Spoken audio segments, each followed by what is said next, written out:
আজ বৃহস্পতিবার ২রা বৈশাখ ২০২৬ সালের ১৬ই এপ্রিল। ধনুরাশি, ধনুলগ্ন, স্যাজিটেরিয়াস সাইন জাতক জাতিকাদের দিনটি কিন্তু মিশ্র প্রকৃতির অতিবাহিত হবে।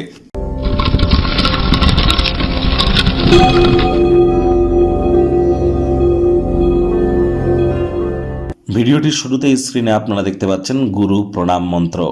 অখণ্ডমণ্ডলাকারং ব্যাপ্তং ইয়েন চরাচরম তৎপদং দর্শিতং ইয়েন তস্मै শ্রী গুরবে নমঃ। গুরু ব্রহ্মা গুরু বিষ্ণু গুরুদেব মহেশ্বর গুরু সাক্ষাৎ পরম ব্রহ্ম তস্मै শ্রী গুরবে নমঃ। এটি আপনারা আজ অবশ্যই পারলে ১০৮ বার, না পারলে অন্তত পক্ষে ৩০ বার আপনারা জপ করুন, নিজের ভাগ্যকে যদি আপনারা মহিমান্বিত করতে চান। আর যারা দীক্ষা নেননি, ইমিডিয়েট দীক্ষা নিন। আমি কিন্তু বারবার বলছি, বৃহস্পতি কিন্তু ৭.৫ বছরের জন্য অতিচারী হয়েছে। যে বৃহস্পতি বছরে একবার রাশি পরিবর্তন করে, সেই বৃহস্পতি এখন বছরে ৩-৪ বার রাশি পরিবর্তন করছে। ক্ষিপ্র গতিতে নিজের অরবিট বা কক্ষপথে কিন্তু পরিভ্রমণ করছেন। এ সময় তারাই প্রোটেকশন পাবেন যারা দীক্ষিত।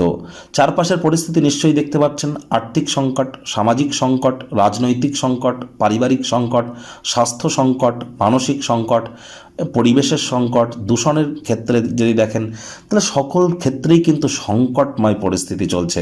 আমি নেগেটিভ কথা আপনাদের বলছি না, এর মধ্যে যদি পজিটিভিটিকে খুঁজতে চান, গুরু বিনা কিন্তু এ পরিস্থিতি থেকে বার হওয়া বা নিজেকে প্রোটেকশানে রাখা এক প্রকার অসম্ভব।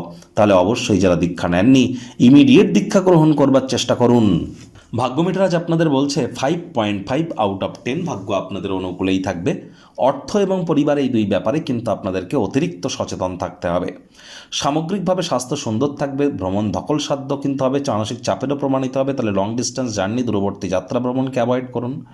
অর্থগত ব্যাপারে ব্যয়বহুল একটি দিন। আজ আপনার ভাই বোনেদের কাছ থেকে টাকা পয়সা ধার চাইতেই পারেন। আজ ভাই বোনেরাও আপনাদের কাছে টাকা পয়সা ধার চাইতে পারে। তাদেরকে সাহায্য করতে গেলে নিজেই আর্থিক সংকটে পড়ে যেতে পারেন। তাই পরিস্থিতির খুব শীঘ্রই উন্নতিও হবে। ব্যয়বহুল একটি দিন, খরচ বাড়বে। নতুন উদ্যোগ পরিকল্পনা নির্মাণ কার্যকে পিছিয়ে দিন। চাকরিজীবীদের জন্য অফিসের পরিবেশ কিন্তু এক প্রকার বেশ। বস কলিগদের সাথে ভাব ভালোবাসা বাড়বে। কর্মে গতি অনুভব করবেন। নিজের মেধা, দক্ষতা, ট্যালেন্টের দৌলতে প্রশংসার পাত্রপাত্রীও আপনারা হতেই পারেন। আজ নিজের জন্য অনেকটা ফাঁকা সময় পাবেন। সেই সময়টিতে যোগব্যায়াম, ধ্যান, প্রাণায়ামের মাধ্যমে কাটান। বা বয়োজ্যেষ্ঠ এবং যারা সমাজে অলরেডি প্রতিষ্ঠিত, এই ধরনের ব্যক্তিবর্গদের পরামর্শ গ্রহণ করুন। আর শনির ঢাইয়া আপনাদের চলছে। আমি বারবার কিন্তু বলছি, শ্রমিক সম্প্রদায়, বয়োজ্যেষ্ঠ ব্যক্তি, লেবার সম্প্রদায়, সিনিয়র সিটিজেন, এদের সাথে যত বেশি সদ্ভাব বজায় রাখবেন, ততই কিন্তু আপনার জন্য সময় বেটার। বাসি খাদ্য খাবার খাবেন না, হাইজিন মেনটেন করে চলুন। সময়ের কাজ সময়ে করুন। যাদের অতিরিক্ত মাথার চুল পড়ছে, ত্বক শুষ্ক প্রকৃতির হয়ে যাচ্ছে, সময়ের কাজ সময় করে উঠতে পারছেন না, হেয়ার ফল, স্কিন ড্রাই হওয়া এবং টাইম ম্যানেজমেন্টের ইস্যু থাকলে ইমিডিয়েট জ্যোতিষতাত্ত্বিক পরামর্শ নিন, কারণ শনি মহারাজের তরফ থেকে বিরূপ প্রতিক্রিয়া আপনারা পাচ্ছেন। রাজনীতিবিদদের জন্য সময় সুযোগ ভালো, প্রভাব প্রতিপত্তি বাড়বে।